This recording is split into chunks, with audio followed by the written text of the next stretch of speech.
구독, 좋아요. 우리 무산대사께서 힘을 내시고 싸울 수 있도록 많은 분들이 또 격려를 해주시면 좋겠습니다. 예, 사부 바로 시작하겠습니다. 4명이 있다가 통역하시는 분은 통역사는 이렇게 카메라를 잡진 않았습니다. 4분이 앉아 있다가 바로 줄이라고 조금 소란했던 점도 양해 부탁드립니다. 예, 사부 오늘은 경제 문제를 집중적으로 좀 사부는 부각을 할 텐데요. 예, 잠시만 조금 정리하고 그냥 놔주셔도 되겠습니다. 예, 사부 김대중 교수입니다. 어서 오십시오. 예, 안녕하십니까. 예, 자 환율 문제 지금 다시 한번 좀 살펴보겠습니다. 환율이 무섭게 치솟는데요. 지금 1,540원대로 다시 환율이 높아지고 있는데 일단 그 문제부터 다시 시작을 해보죠. 고환율의 원인 우리 교수님께서 어떤 차원에서 보세요? 저는 고환율의 원인이 한 5가지 정도 있다 이렇게 보고 있습니다. 예. 가장 첫 번째 이유는 우리 대한민국은 무역 의존도가 전 세계에서 2번째로 높습니다. 우리가 무역 의존도라고 하는 것은 GDP에서 수출과 수입이 차지하는 비중을 무역 의존도라고 하는데 한국은 75%입니다. 세계에서 2번째로 높다 이렇게 보시면 되겠고, 첫 번째 높은 나라는 독일인데요. 네. 지금 경제가 마이너스로 돌아섰습니다. 두 번째 이유는 한국의 외환보유고가 부족합니다. 현재 한국의 외환보유는 4,200억 달러인데요. 잠깐만요. 예. 마이크 좀 확인 좀 해주시겠습니까? 마이크 소리가 잘 안 들린다고 하네요.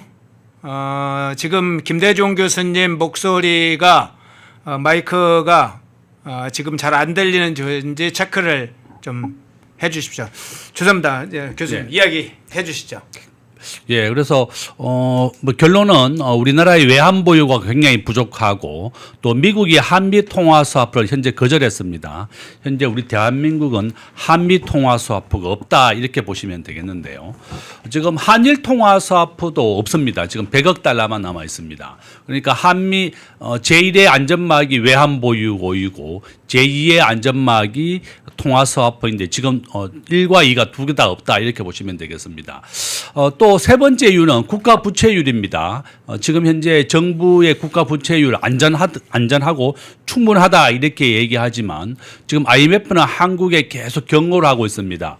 국가 부채율이 너무 급속한 속도로 늘어나고 있다 이렇게 얘기하고 있는데 우리나라 국가 부채율 현재 정부가 공무원 연금이라든지 군인 연금을 정부 예산으로 지급하고 있습니다. 그것을 포함한 광의의 국가 부채는 우리나라는 181%입니다. 현재 프랑스가 112%의 국가 부채율을 가지고 시위를 벌이고 있는데 대한민국이 그것보다 훨씬 높다 이렇게 보시면 되겠습니다. 이와 같이 외환 보유고도 부족하고 미국이 한미 통화 스와프, 한일 통화 스와프도 없다. 거기다 국가 부채율이 계속 증가하고 있고 한국의 무역 의존도는 전 세계에서 2번째로 높은데 여기에 대해서도 바로 환율이 오르고 있는 이유다. 결론은 우리가 안전하게 방어할 그러한 외환 보유고라든지 통화 스와프의 안전장치가 없기 때문에 환율은 계속 치솟고 있다 이렇게 보시면 되겠습니다. 예. 우리 시청자분들이 저를 살려주시네요. 중간에 마이크가 안 들린다고 이야기를 해주셔서 저희가 바로 잡을 수 있었습니다. 시청자분들이 바로 반응을 해주셔서 정상적으로 진행될 수 있도록 도와주셔서 진심으로 감사드리겠습니다. 이야기를 먼저 드려야 되겠네요. 추가 질문을 좀 드리겠습니다. 앞서 국가부채 이야기도 해주셨는데 실제로 국가부채 문제하고 외환보유고 이 부족 문제가 이 고환율에 실질적으로 어떤 영향을 미칩니까? 지금 현재 정부는 국가 부채율이 굉장히 안전하다 이렇게 해서 올해 우리나라 국가 예산 8.2% 증가했습니다. 올해 우리나라 국가 예산 728조인데요. 작년보다 8.2%를 증가했고 전쟁 추경이라고 해서 26조를 또 풀었습니다. 이렇게 계속 돈을 풀고 있는 것이 바로 현재 정부의 정책인데 돈을 풀게 되면 사람들은 물건을 사려고 합니다. 그러면 물건 가격이 계속 오르게 됩니다. 이것을 우리는 인플레이션이라고 부릅니다. 그래서 우리 경제학자들은 물건 가격이 오르는 가장 큰 이유가 시중에 돈이 너무 많이 풀렸기 때문이다 이렇게 알고 있습니다. 그래서 미국은 현재 돈이 너무 많이 현재 우리나라가 국가 GDP 대비 돈 푸는 것은 154%입니다. 미국은 통화량이 국가 GDP 대비 71%밖에 안 됩니다. 그러니까 결론은 우리가 미국보다 돈을 풀었던 양이 2배나 많기 때문에 이렇게 원화의 가치가 떨어지고 있고 물가가 크게 오르고 있다. 우리 국민들이 현재 체감하고 있는 물가는 너무 비쌉니다. 집값도 지금 천정부지로 오르고 있습니다. 지금 서울의 전세, 월세, 시가 말랐다 이렇게 얘기하고 있습니다. 지금 2030들이 분노하고 있는 가장 큰 이유가 바로 서울의 집값의 상승입니다. 서울과 수도권의 자가 보유율은 55%밖에 안 됩니다. 절반이 집이 없고 서울의 집값은 90% 확률로 계속 우상향하고 있습니다. 원달러 환율은 86% 확률로 계속 우상향하고 있습니다. 바로 이렇게 정부가 돈은 한쪽에서 계속 풀면서 또 한국은행은 이제 또 기준금리를 올리겠다. 은행 대출 금리를 올리겠다 이렇게 하고 있습니다. 정부가 서로 한국은행과 이렇게 엇박자를 보이고 있으니까 가장 큰 피해를 보는 것이 우리 서민들이나 또 중소기업이나 자영업자들이다 이렇게 보시면 되겠습니다. 예. 그런데 지금 이제 1,540원대로 오늘 올랐는데 원달러 환율이 어느 수준까지 오를지 그게 상당히 궁금해지고 예측하시는 분들에 따라 조금씩 다르긴 한데 올해 예상되는 수치 또는 내년 예상되는 전반적인 상황 어떻게 교수님 보세요? 이제 우리가 한국은행 홈페이지에 가면 원달러 환율이 86% 확률로 계속 우상향한다고 하는 그래프를 볼 수가 있습니다. 예. 제 유튜브나 제 블로그도 올려놨는데 결론은 환율은 계속 우상향하기 때문에 저는 이런 추세로 간다 그러면 올 연말에 한 1,600원, 내년에는 1,700원까지도 오를 수가 있다. 연말에 1,600원, 내년 1,700원까지요? 맞습니다. 예. 지금 정부가 국가 부채율을 안정시키지 못하고 환율이 계속 이렇게 오르는 추세라 그러면 저는 올 연말에 1,600원, 내년엔 1,700원까지도 오를 수 있습니다. 정부는 계속 현재 재정 확대 정책을 계속 펼치고 있습니다. 네. 바로 이런 이유 때문에 환율은 계속 오른다 이렇게 보시면 되겠습니다. 예. 지금 말씀하신 대로 재정 확대 정책 돈을 지금 많이 풀고 있어요. 정부가 예산을 많이 확대하기도 했고 돈을 많이 풀고 있는데 그러면 그간에 이제 이재명 정부는 고환율 문제가 나올 때마다 원달러 환율이 높을 때마다 서학개미 탓을 했다가 증권사 탓을 했다가 막 계속 돌려 처방을 했거든요.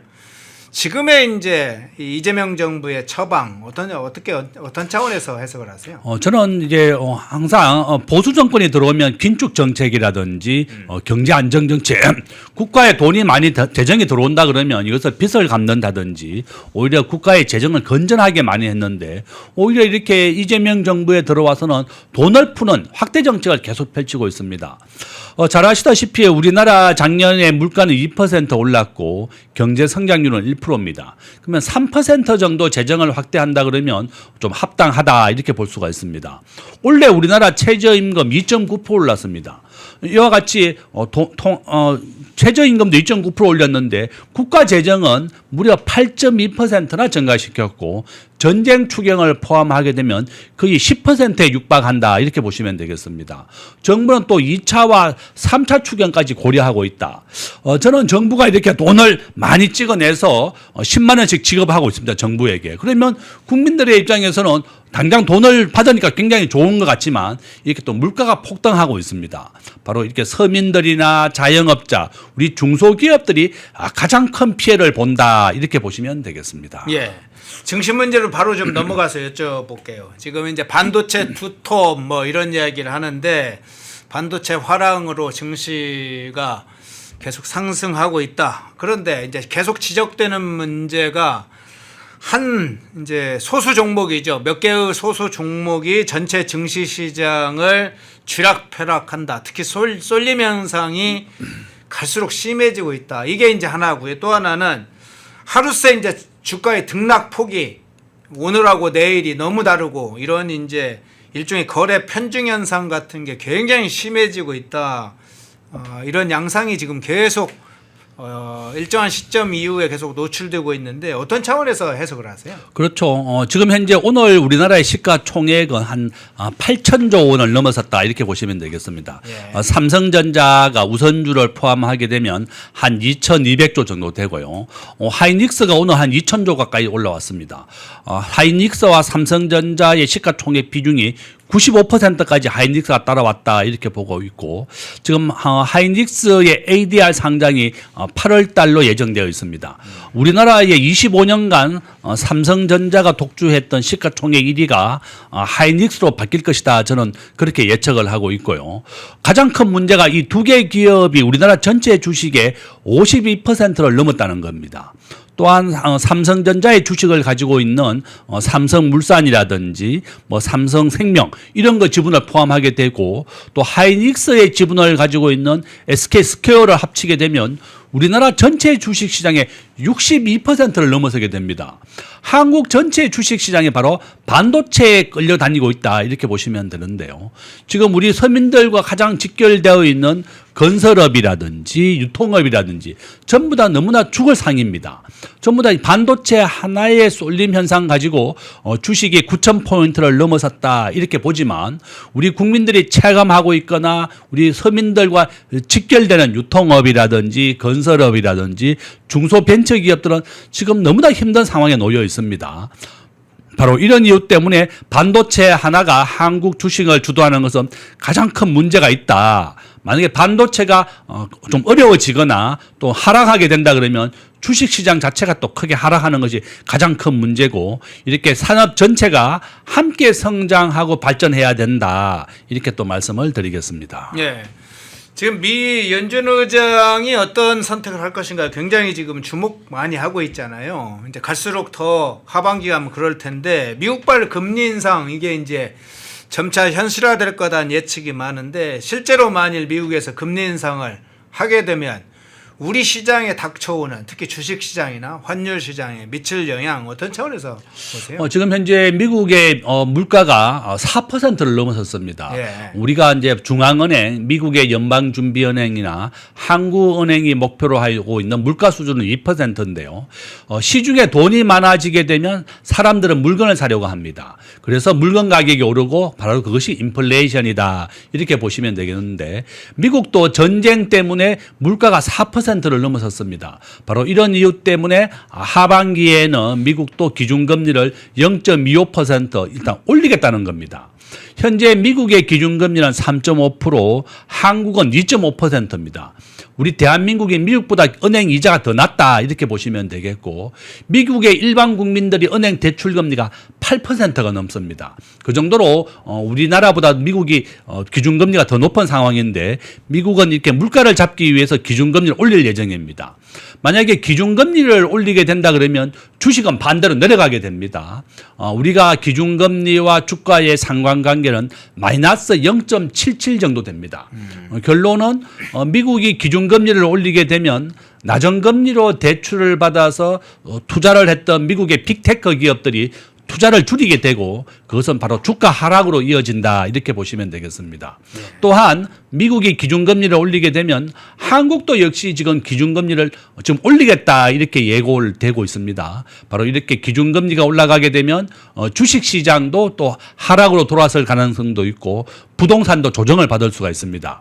바로 이렇게 주식의 쏠림 현상이 굉장히 우려가 되고 또한 미국의 기준금리를 지금 하반기에 인상이 예정이다. 이렇게 말씀드리고 너무 대출을 받아서 주식 투자하는 것을 좀 조심하시고 본인이 감당할 수 있는 범위 내에서만 해야 되겠다. 또 이렇게 말씀을 드립니다. 예. 얘기가 나왔으니까 환율 문제나 증시 문제를 다뤘으니까 김용범 정책실장 이야기도 한번 여쭤볼게요. 김용범 정책실장 이야기가 증시 자금이 계속 이제 늘어나고 뭐 반도체 호황 이야기도 하면서 그 자금들이 어쨌든 뭐 돈이 많이 벌어들이니까 이 자금이 결국 부동산 시장으로 갈 것이다 이렇게 이야기를 하면서 결국 부동산 시장을 잡기 위해서 보유세 양도세 문제를 다시 꺼냈습니다. 어떤 차원에서 보세요? 저는 정말 잘못됐다고 봅니다. 현재 우리나라의 자가집을 가진 사람은 55%밖에 안 됩니다. 정부가 집값을 잡기 위해서는 공급을 확대하고 집을 많이 지어야만 집값을 잡을 수가 있는데요. 지금 대출을 억제하고 집을 못 사게 하는 정책입니다. 정부의 정책은 현재 15억 이상의 아파트에 대해서는 대출을 2억밖에 안 해줍니다. 또한 15 이하에 대해서만 정부가 6억을 대출해 주죠. 결론은 돈 있는 사람만 집을 사라 이런 정책을 펼치고 있는데 지금 하이닉스와 삼성전자에 대해서 성과급을 6억까지 지금 지급하고 있습니다. 바로 이런 이유 때문에 동탄이라든지 평택 이런 데서는 집값이 크게 오르고 있는데 바로 이렇게 하이닉스와 삼성전자에서 성과급을 받은 것이 바로 부동산으로 온다는 겁니다. 최근에 주식시장에서 벌어들인 돈 한 3조 7천억 정도가 부동산 시장에 유입됐다 이런 얘기는 있습니다. 결론은 정부가 부동산을 잡기 위해서는 공급을 열려야 됩니다. 보통 우리가 이제 아파트라고 하는 것은 공급하는데 평균 한 10년 정도 걸리고 재건축은 한 15년 정도 걸립니다. 정부가 꾸준하게 주택을 공급하고 계획을 발표한다 그러면 집값이 잡히고 안정이 될 텐데 문재인 대통령 때 집값이 100% 올랐습니다. 수요 억제 정책, 집을 못 사게 하는 정책, 대출을 억제하는 정책으로 집값이 100%나 올랐는데 이재명 대통령 똑같은 정책을 하고 있습니다. 공급을 늘리고 집을 계속 많이 짓겠다고 하는 것을 발표해야만 집값을 잡을 수가 있습니다. 저는 정부가 김용범 실장이 그렇죠. 이렇게 주식시장에서 번 돈, 또 삼성전자나 하이닉스의 성과급으로 번 돈이 바로 집값으로 오기 때문에 이것을 뭐 보유세라든지 재산세를 올리겠다고 하는 것은 정말 잘못됐다. 이제 교각사루다 이렇게 저는 보고 있고 일부를 고치기 위해서 우리 국민들이 피해를 보는 겁니다. 저는 정부가 집값을 잡기 위해서는 꾸준한 주택을 공급해라. 공급만이 시장 경제만이 부동산 가격을 잡을 수가 있다. 이렇게 말씀을 드리겠습니다. 예. 주제를 바꿔서 짧게 이 문제 마지막 주제로 한번 이야기해 보죠. G7 정식 회원국이 한국이 될 수 있는지 유럽 순방 뭐 하고 왔다 이재명이 그러는데 G7 정상회의 뭐 갔다 왔다 어쨌다 이제 얘기하는데 자, 이 문제가 현실이 될지 한번 좀 살펴볼게요. 한국이 G7 정식 회원국이 될 수 있는지 이런 문제가 뭐 이제 얼마 전부터 제의가 됐는데 그리고 그걸 긍정적으로 일본에서도 이제 반응을 보인 분들이 있긴 해요. G7 정식 회원국 문제 어떻게 보세요? 저는 뭐 충분히 가능하다 저는 그렇게 보고 있습니다. 네. 저는 우리 대한민국이 미국 다음으로 전 세계 가장 무기를 수출하는 국가 중에 하나로 성장했습니다. 바로 무기 수출 분야에서는 공식적으로는 4위, 5위이지만 실질적으로는 수출되고 있는 것은 2위까지 올라왔고 우리나라의 문화의 경쟁력 또한 우리나라의 인구는 5천만 명이 넘어섰고 1인당 국민 소득은 3만 달러를 넘어섰습니다. 지금 현재 한 3만 7천 달러 정도 됩니다. 우리 학자들은 이렇게 우리 대한민국이 계속 성장한다면 바로 미국 다음으로 G2 국가까지 될 수 있을 것이다. 이렇게도 보고 있습니다. 저는 우리 대한민국이 문화의 강대국이고 또 이렇게 제조업은 세계 5위의 강대국입니다. 우리가 제조업 수출액 기준으로 대한민국보다 제조업을 잘하는 나라는 미국, 중국, 일본, 독일밖에 없습니다. 바로 이렇게 우리가 제조업은 세계 5위의 강대국. 저는 바로 이런 이유 때문에 지금 현재 일본에서도 역시 자유시장 경제 체제를 존중하고 민주국가인 우리 대한민국이 G7 국가에 포함이 돼야 된다 이렇게 얘기하고 있습니다. 우리 대한민국은 캐나다보다도 더 GDP가 더 높은 나라고 인구도 더 많습니다. 바로 이런 이유 때문에 저는 우리가 미국도 추천하고 일본도 지금 현재 적극적으로 동의하고 있다. 바로 이런 이유 때문에 저는 G7 국가가 충분한 자격이 있다. 저는 그렇게 보고 있습니다. 예, 그러면 자격은 충분한데 현실적으로 이게 되려면 이제 미국의 일종의 추천 또 일본의 동의 결국은 트럼프 대통령과 다카이치 총리가 추천하고 동의하고 적극적으로 미뤄져야 현실이 될 것 같은데 그 부분은 어떻게 보세요? 저는 현재 트럼프 대통령 한미 통화 사표를 계속 거절하고 있습니다. 네. 지금 우리 대한민국은 외환 보유가 4,200억 달러인데요. 지금 현금은 매년 200억 달러밖에 없습니다. 이 돈을 미국에 직접 투자로 전환하기로 약속이 되어 있습니다. 그런데 트럼프 대통령은 한미 통화 사표를 거절하고 있습니다. 저는 현재 미국이 만약에 한국의 국가 신용 활동 등급을 한 2단계만 떨어뜨린다 그러면 내일 당장이라도 외환 위기가 올 수 있다. 저는 그렇게 보고 있습니다. 현재 아르헨티나가 10번째 국가가 파산을 했고요. 지금 IMF 구제금융을 10개 나라가 지금 받고 있습니다. 환율이 상승하는 것이 외환 위기의 가장 좋은 신호이다. 저는 우리 대한민국이 안보를 미국에 의존하고 있고 이재명 대통령 경제도 미국에 위주로 전환하겠다 이렇게 말은 했지만 현재 그렇게 못하고 있습니다. 저는 우리가 미국이 이번에 서해에서 군사훈련을 할 때 미국과 일본, 대만이 참여를 했는데 우리 대한민국은 참여하지 못했습니다. 저는 우리가 안보와 경제 역시 미국과 함께 해야 된다. 그래야만 우리 대한민국이 성장하고 발전할 수가 있습니다. 우리가 1953년에 맺었던 한미 방위 조약이 우리 대한민국의 역사 반만년 역사에서 가장 우리 대한민국이 잘 사는 역사를 만들었습니다. 바로 이렇게 미국과의 방위 조약이 오늘날의 우리 대한민국을 만들었다. 저는 그런 면에서는 이재명 대통령 미국과 더 친밀하고 더 많은 교역을 해야 된다. 이렇게 말씀을 드리겠습니다. 결국 G7 정식 회원국이 되는가 여부도 한미 관계에 있다 이렇게 보시는군요. 그렇죠. 가장 중요한 것이 바로 우리는 한미 관계입니다. 대통령의 가장 중요한 임무는 국가를 보위하는 것입니다. 경제보다도 가장 중요한 것은 국가를 유지하고 국가의 안보를 지키는 것이 가장 중요하다. 바로 이런 차원에서 트럼프 대통령과 적극적으로 협력하고 미국과의 방위 협상이라든지 또는 서해의 군사훈련 적극적으로 우리가 동참해야 된다. 또 이렇게 말씀을 드리겠습니다. 예.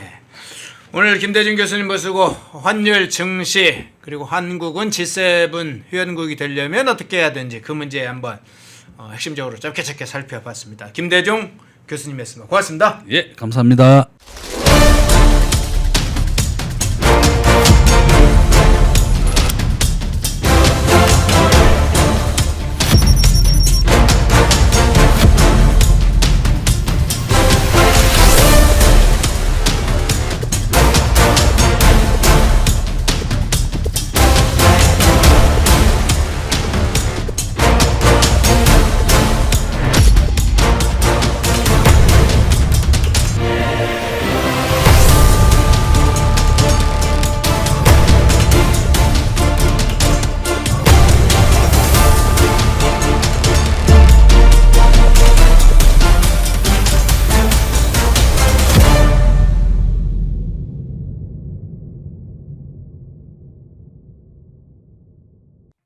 흐름을 읽으면 돈이 보인다. 펜앤 경제 TV.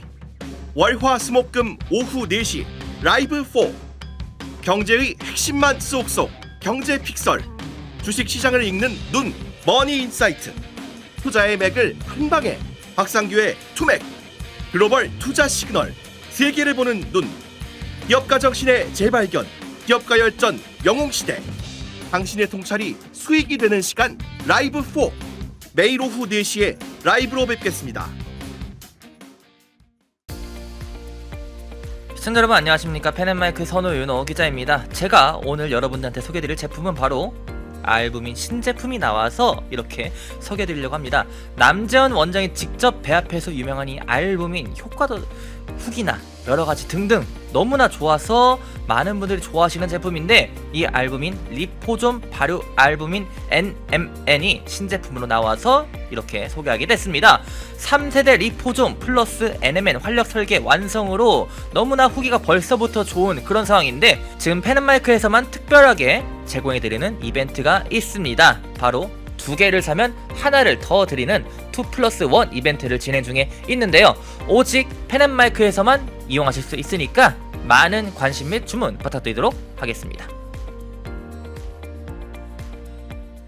요즘 혈당이나 혈압, 혈행 때문에 뭐 하나라도 챙겨 먹어야 되는데 하고 걱정하시는 분들 많으실 텐데요. 지금 제가 소개해드린 제품 주목하시면 좋을 것 같습니다. 동국제약에서 나온 혈통파인 적송유는요, 예로부터 동의보감에 기록된 원료 붉은 소나무에서 나온 적송유를 채취해서 오일로 농축한 다음 그득그득 담아낸 그런 제품입니다. 적성 이유는요, 혈당 관리에 도움을 주고요, 혈행 개선, 심지어는 콜레스테롤 개선까지 도움을 줄 수 있으니까 이 모든 것을 한꺼번에 챙겨갈 수 있는 최고의 건강관리식품이라고 할 수 있는데요. 여기에 식후 혈당 관리에 도움을 줄 수 있다고 하는 바나나의 추출물, 유해산소로부터 세포를 보호할 수 있다고 하는 비타민 E까지 포함되어 있으니까 혈당, 혈행은 물론이고 면역력과 노화 관리까지 한 번에 챙겨가실 수 있습니다. 장용성 캡슐이라서요, 일단 작기 때문에 목 넘김에도 편하고 또 위에서 장까지 가는 녹지 않기 때문에 속도 편안하게 더부룩하지 않게 드실 수 있다는 게 큰 장점입니다. 지금 저희 펜앤마이크TV 구독자 전용으로 1+1 행사를 진행하고 있습니다.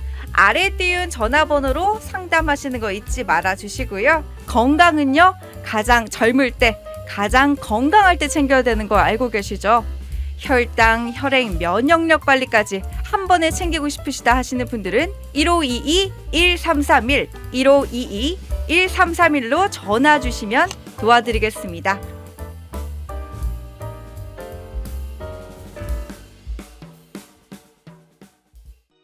펜앤마이크에서 추천하는 영상도 보고 가세요. 다른 영상도 즐기시려면 구독 버튼을 꼭 눌러주세요.